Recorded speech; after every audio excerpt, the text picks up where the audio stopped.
video covers upper GIT anatomy, including associated structures. Additionally, it discusses specific considerations for bariatric surgery. Bariatric patients often present with anterior abdominal skin folds caused by excessive subcutaneous fat.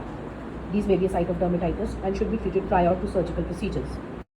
Surgeons also must account for challenges created by visceral fat, omental, retroperitoneal, and mesenteric, which, when combined with increased depth of subcutaneous tissue, necessitate bariatric trocars and instruments longer than those used with normal BMI patients. When planning surgical entry, only bony landmarks should be used in bariatric patients.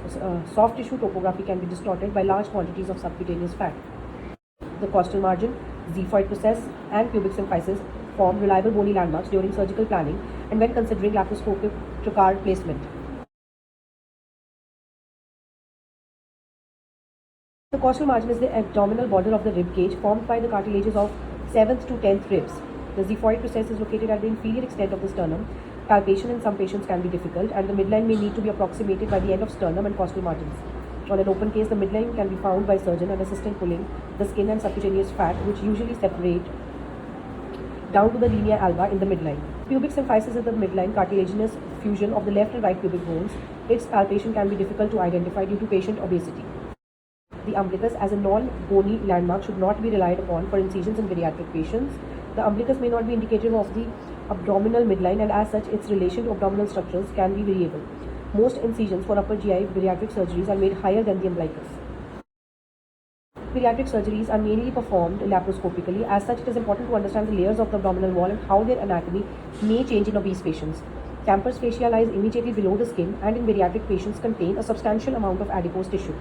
Scalpas fascia is the deep membranous layer found between campus fascia and the underlying external abdominal oblique muscle. The external oblique muscle fibers run inferomedially to form a wide aponeurosis at the midline. Due to external oblique muscle, the internal oblique muscle fibers run in a superomedial direction and also form a wide aponeurosis at the midline. The deepest abdominal muscle is the transverse abdominis muscle, which ends in a wide aponeurosis.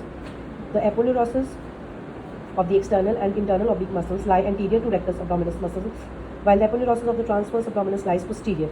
Together, these aponeurosis forms the rectus sheath that supports the rectus abdominis muscles. Surgical portal placements need to be according to these layers.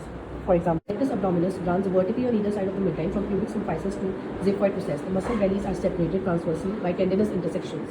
In addition to understanding external landmarks and layers of abdominal cavity, the intra-abdominal boundaries of the upper GI system are of particular relevance for bariatric surgery. The diaphragm separates the abdominal cavity from the thoracic cavity and as such forms the superior boundary of the abdominal cavity. In addition to understanding external landmarks and layers of abdominal cavity, the intra-abdominal boundaries of the upper GI system are of particular relevance for bariatric surgery. The diaphragm separates the abdominal cavity from the thoracic cavity and as such forms the superior boundary of the abdominal cavity. The diaphragm is a musculotendinous sheath formed by peripheral muscle fibers which unite to form a sharp, sheared central tendon.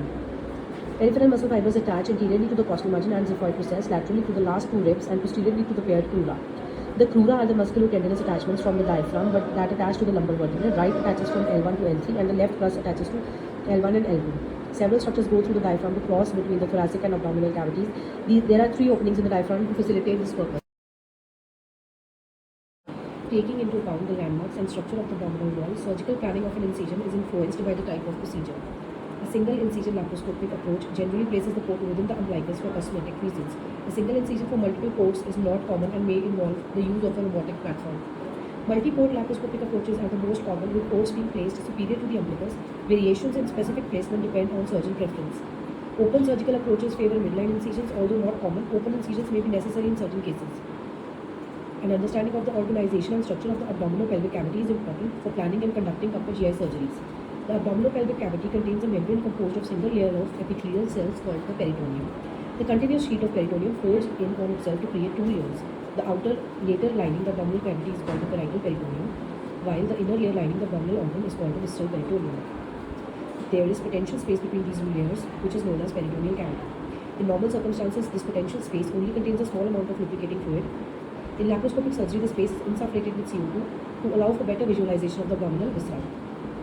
Some abdominal organs are fully surrounded by visceral peritoneum and are therefore intraperitoneal.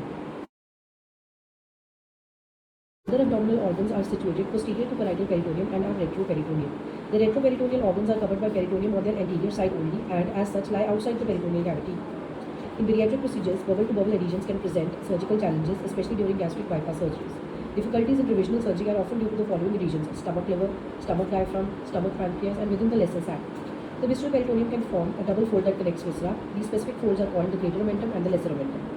The omentum extends from the liver to the lesser curvature of the stomach, the hepatogastric ligament, and to the first segment of the duodenum, the hepatoduodenal ligament. The greater omentum hangs inferiorly from the greater curvature of the stomach, covers but does not attach to the small intestine, and doubles back to the transverse colon. During surgery, the greater omentum is incised to access the underlying viscera. When the greater omentum comes back up to the transverse colon, it fuses with gastrocolic ligament and creates an attachment to the posterior abdominal wall, which is known as transverse mesocolon. This is the inferior boundary of the lesser sac. The stomach also forms attachment from the greater curvature to the spleen, gastrosplenic ligament, and from the fundus to the left lobe of diaphragm, gastrophrenic ligament. The lesser omentum divides the peritoneal cavity into greater and lesser sac. The greater sac is the larger portion of the peritoneal cavity. The greater and lesser sac communicate via the epiploid foramen of Windsor behind the hepatoduodenal ligament. Surgically, the lesser sac is opened via an incision into greater omentum to gain access to the stomach, posterior part, pancreas, proximal duodenum, duodenal bulb, and adipose tissue covering the left kidney. Thank you for watching. Subscribe for more such videos and content.